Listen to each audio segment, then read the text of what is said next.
Bonjour à tous, j'espère que vous allez bien. Donc on se retrouve aujourd'hui pour une chronique vidéo de Brûlure de glace de Emmanuel Nachin, un EPUB envoyé par les éditions Cyplog voilà, pour un SP.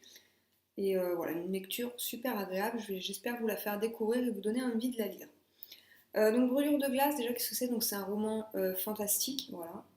Donc c'est l'histoire de Nora, une jeune, alors j'arrive jamais à le prononcer, donc je vous mettrai le terme en dessous, Aïurvi, voilà, donc un peuple qui représente en fait la vie, la nature, etc.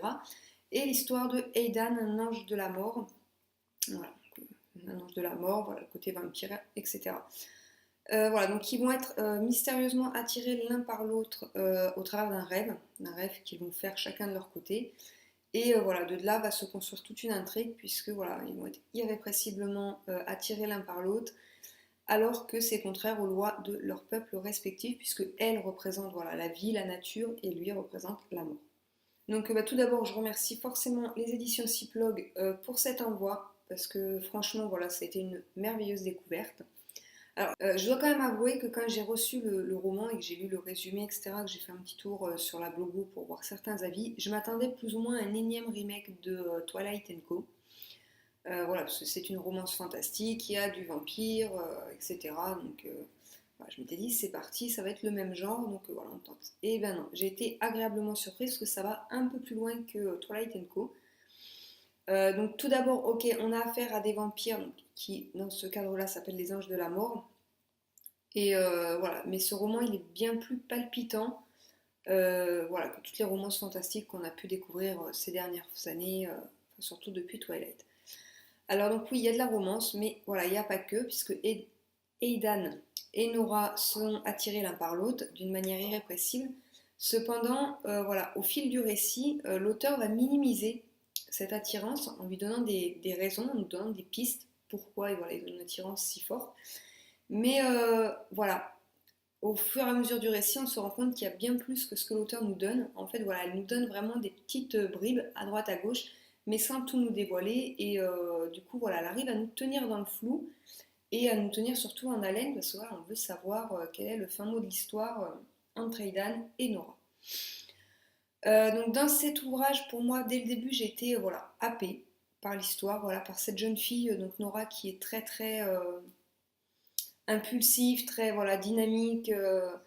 Et voilà, donc j'ai adoré être entraînée par Nora et également par Aidan qui est voilà, plutôt le côté ange noir, calme, réfléchi, un peu mélancolique, mais pas si sage que ça finalement.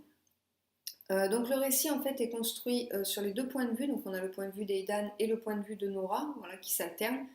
Donc j'ai trouvé ça super agréable parce que ça donne vraiment du coup un roman en 3D. Ça donne un côté voilà où on a vraiment tous les points de vue et du coup on arrive à saisir plus ou moins toutes les choses puisque voilà du côté d'Aidan on a certaines révélations, on en a d'autres du côté de Nora. Ça nous permet voilà d'imbriquer les infos et de pouvoir nous faire notre propre idée sur le déroulement de l'intrigue. Donc les personnages, eux, sont parfaitement construits, enfin j'ai rien eu à reprocher aux personnages parce que tout est vraiment super cohérent.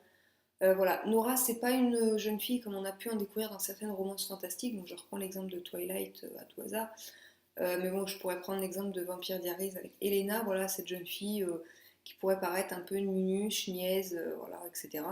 Non, c'est vraiment déjà une femme forte, voilà, qui a en plus des pouvoirs, qui a une mission qu'on va découvrir tout au long du roman.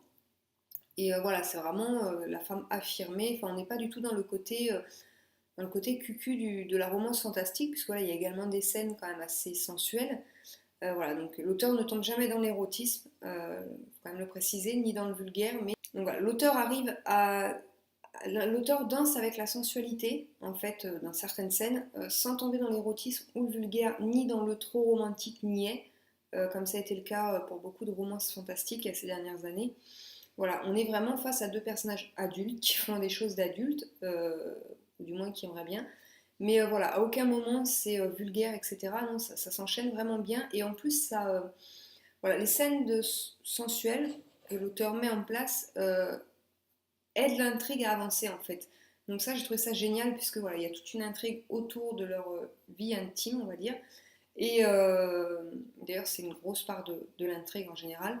Et voilà, du coup, l'auteur se sert de ces scènes pour nous dévoiler des petites choses et j'ai trouvé ça extraordinaire. Tout est palpitant dans ce roman, il n'y a pas de temps mort. Voilà, on avance, on est pris, on a envie d'en savoir plus et voilà, chaque chose est vraiment bien dosée. En fait, l'auteur voilà, nous donne juste ce qu'il faut pour nous sustenter. Alors, j'utilise des mots. Bref.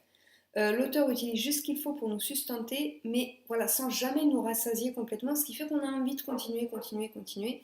Et voilà, je dois avouer que bah, j'ai détesté l'auteur. Désolé, Emmanuel Nachin. Voilà, je vous ai détesté quand j'ai terminé le tome 1, puisque voilà, le tome 2 n'est pas sorti. Et voilà, c'est une vraie torture d'être obligé d'attendre la suite parce que voilà, j'ai vraiment eu un super coup de cœur pour Brûlure de glace. Et pourtant, voilà, je le répète, je ne pensais pas que je pourrais avoir un coup de cœur pour ce genre de roman, parce que voilà, comme tout le monde, j'ai beaucoup aimé Twilight et compagnie, mais pas au point d'avoir un coup de cœur, etc. Et là, voilà, même si, ok, c'est une romance fantastique, on a le côté vampire, ange de la mort, etc., l'amour, machin, et ben, je sais pas, voilà, j'ai eu un vrai coup de cœur, voilà, j'ai beaucoup aimé ce roman et j'ai hâte vraiment de lire la suite. Donc voilà, par contre, j'ai tout de même un point négatif à soulever. Donc voilà, l'auteur fait la distinction entre ange de la mort et vampire. Voilà, donc il y a une distinction quand même importante dans le roman, parce qu'un ange de la mort n'est pas vraiment un vampire, mais c'en est un quand même. Et je trouve que voilà, cette nuance entre les deux est restée assez floue, pas assez détaillée à mon goût. Voilà, j'aurais aimé quand même que l'auteur nous explique un peu plus voilà, pourquoi, enfin vraiment quelle était la différence entre les deux, parce que voilà, du coup ça reste assez flou et on ne sait jamais vraiment voilà, qui est vampire, qui est ange de la mort et pourquoi, enfin quelle est la différence fondamentale entre les deux. Voilà, donc c'est vraiment le seul point négatif que j'ai à soulever. Au niveau du style, ben, j'ai absolument rien à redire. C'est vraiment un style parfait, donc c'est une narration à la première personne, donc point de vue d'Aidan ou de Nora, comme je l'ai dit en début de vidéo. Mais voilà, le style est parfait, l'auteur danse vraiment avec les mots, avec les émotions, les sensations. On ressent vraiment, en fait, même quand c'est Aidan qui est narrateur, voilà, on ressent toutes ces sensations physiques, enfin, on y est vraiment, et je trouve ça vraiment bien fait et bien construit de la part de l'auteur. Et donc voilà, donc vous l'aurez compris, une super lecture. Voilà, j'ai vraiment aimé, je l'ai dévoré en 2 jours, 2 jours et demi. Voilà, parce que vraiment c'est un super bon roman et je vous le recommande vivement. Donc surtout si vous aimez voilà, les romances, déjà, d'une. Si vous aimez le côté fantastique, Beat etc., voilà, ben, foncez parce qu'il est vraiment bien construit. Voilà, c'est vraiment un roman à découvrir et je pense qu'il ne faut pas passer à côté parce que voilà, c'est une jeune auteure française qui n'est pas connue. Et ah oui, l'action se passe en France en plus, donc ça j'ai trouvé ça génial. Emmanuel Nachin n'a rien à envoyer à Stéphanie Meyer et compagnie ou à L.J. Smith qui a écrit Vampire Diaries, enfin le journal d'un vampire. Parce que sincèrement, son roman, il est vraiment. Il vaut largement tous ces grands romans qu'on a pu découvrir ces dernières années. La seule chose qui le dessert, voilà, c'est la visibilité, puisque voilà, c'est une jeune auteure, c'est une petite maison d'édition. Et voilà, je pense vraiment qu'il faut le découvrir, parce qu'il vaut vraiment le coup. Et voilà. Je m'étale encore, désolée. Donc voilà pour cette chronique vidéo sur Brûlure de glace. J'espère qu'elle vous a plu, qu'elle vous a vraiment donné envie de découvrir le roman, parce que je vais le répéter encore une fois, mais il est génial ce roman.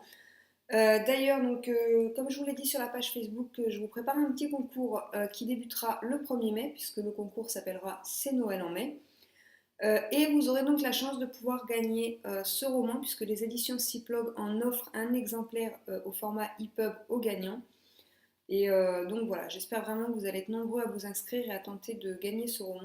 Donc la prochaine vidéo sera sur Bienvenue à Big Stone Gap. Alors, pas un coup de cœur, mais une très belle découverte également. Je l'ai dévoré pareil en 2 jours. Donc voilà, je vous dis donc à la prochaine vidéo. Et bonne journée à tous. Bye bye!